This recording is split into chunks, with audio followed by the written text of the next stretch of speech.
Hello! Welcome back to this Fae Tactics series. Today we're going to explore that interesting and somewhat ominous chain of 3 missions there. I actually did all of that in one session, but that would be a video that's over 40 minutes long, and no one has time for that. Let's see what gets introduced here. Well, what and who?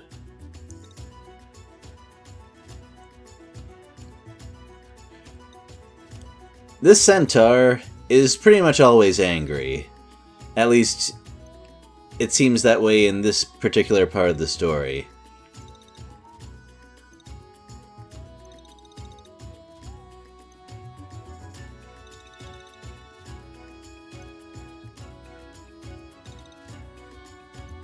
Well, you don't have to.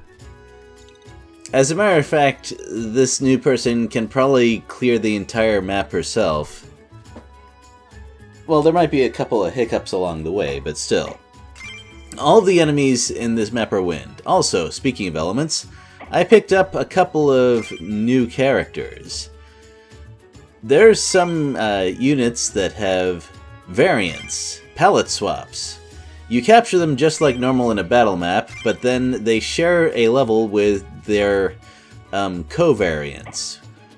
This also means that you can't put 2 different elemental variants of the same Fae on your team at the same time. But anyway, we have a fire unit, which we're going to need. We have an ice unit, which is also nice. And we have that earth gremlin shaman, which I'll probably use it later. It's a fairly good unit overall. After all, it does come with a magic barrier, and a lot of Fae units don't. But we're not going to worry about that right now. We have some lower leveled Fae units to level, and I think we're going to have plenty of opportunities, because they're pretty good at assisting, if nothing else. We also got a new spell, and some new scrolls as well. I'll show a little bit more about the scrolls a little later.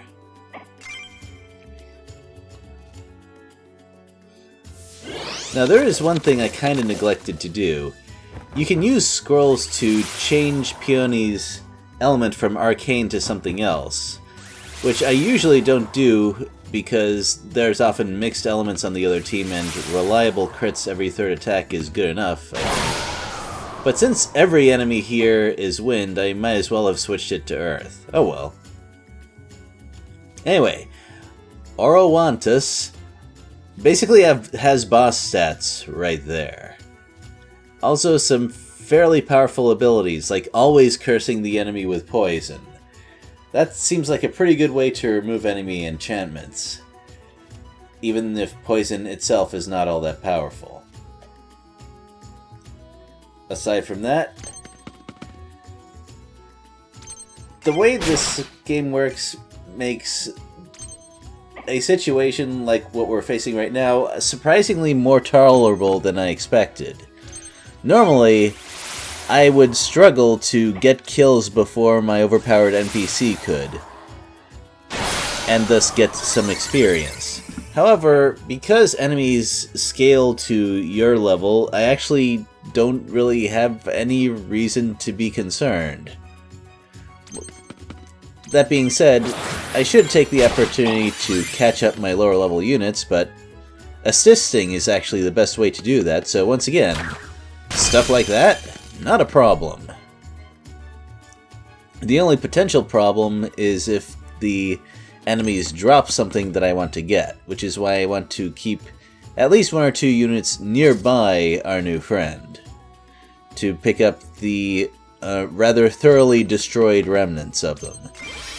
Also, that's a new scroll to the left. That's actually an important one to pick up because it grants me another element for our main character. Also, those owl things with horns, I guess they're owls? It's tough to say from here. Anyway, they're called Barn Reapers, and they're pretty good. They start out enchanted with True Sight, which is kind of hard to give to a unit otherwise. There's one spell that allows you to do it, but as far as I know, there's no character that gives that as an assist. True Sight, aside from making you never miss, which is good on its own, also means that you can target and attack cloaked enemies. Now, Cloak is the assist effect of arcane users, and those are pretty rare, but that doesn't mean they never show up. I'm fairly sure that later on we're going to face arcane enemies, and when that happens, it'll be nice to have some access to True Sight. Also, these Reapers just gain attack power passively through doing nothing, which is pretty nice. That can stack up on itself pretty hard. Well, okay, it's not really something to worry about on this map, but it's something to keep in mind. They also have piercing melee attacks, so that they can hit the target tile and the one behind it. Although they can't do that to... they can't use that as a ranged attack. They have to actually be in front of an enemy to do it.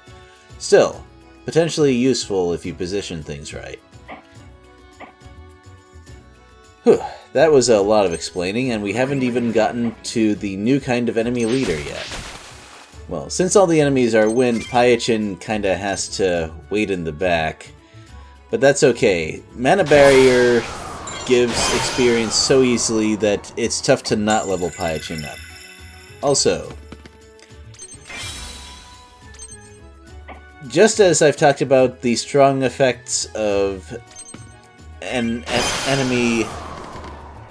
the strong effects of critting an enemy, weak attacks are really weak in this game.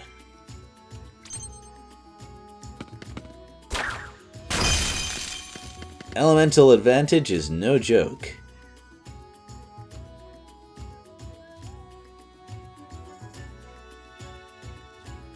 As for the boss, it has a fairly potent set of abilities, mostly related to evasion.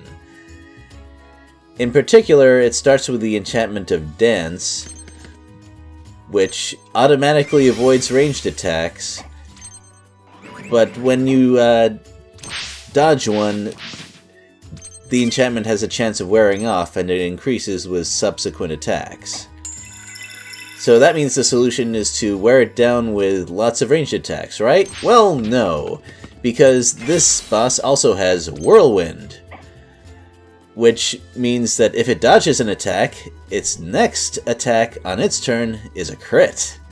So we're going to take critical hits from this particular enemy if we try to wear off the Dance Enchant the slow way.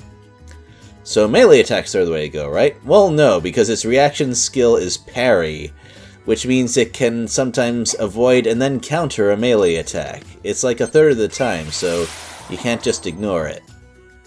That being said, all of that stuff goes out the window in the case of back attacks. So this is a type of enemy where if you don't know your back attacks, you're going to suffer, but if you do, you'll be just fine. One problem, though. Our new NPC does not know that. Yeah, so our new friend, well, quote-unquote friend, is going to charge up enemy crits every turn, pretty much, because Dance does not go away easily. So that's a little bit of a problem, isn't it? This kind of makes me wish I had brought the ice version of that gremlin, because it uses an assist that actually prevents critical hits on the enchanted target. Very powerful assist, that one. Although most enchant assists are really strong in some way or another. Nonetheless, giving 2 extra tiles of movement is also strong, so I don't feel too bad about it. Wow, that was lucky, though. Well, Pyachin probably would have lived because it has a whole lot of magic barrier, but still, a crit from a leader enemy. And there's another one along the way, unless we're really quick about knocking that one out. The good news is we do have a back attack coming from our Earth Squirrel, providing that we can position ourselves to set that up.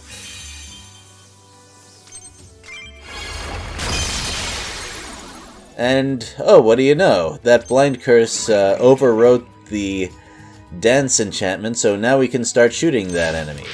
That was actually pretty unlikely. Enemy leaders tend to have resistance to ailments, so I think that was something like a 35% success rate. Regardless, now we have an opportunity to do stuff, and we better do it quick.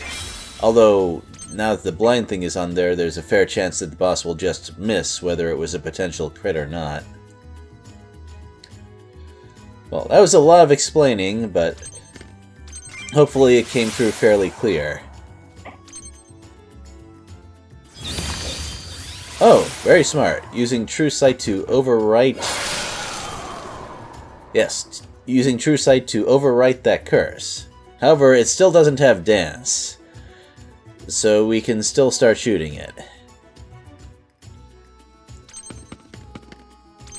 And let's use that to turn it around so it's easier for most of our characters to hit it. Or that can happen too. Okay. Well, we got some nice things out of that. Like, we got a new spell, Haste, which is really nice because we won't always have a wind character with us. And that wind scroll as well. So, overall, not bad. One of our low characters got a level up, which is also nice. I mean... yeah, in this case, Oroantis kind of has a point. She didn't really need our help.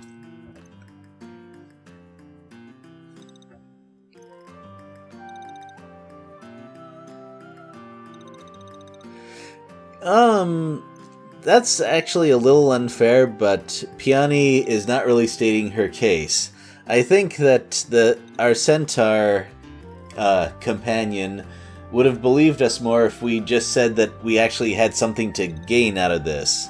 Because we do need the way cleared so we can get parts for our bike. Oh well. Also, a stigma against human magic users. I don't think I have to tell the audience we're gonna hear about that again later.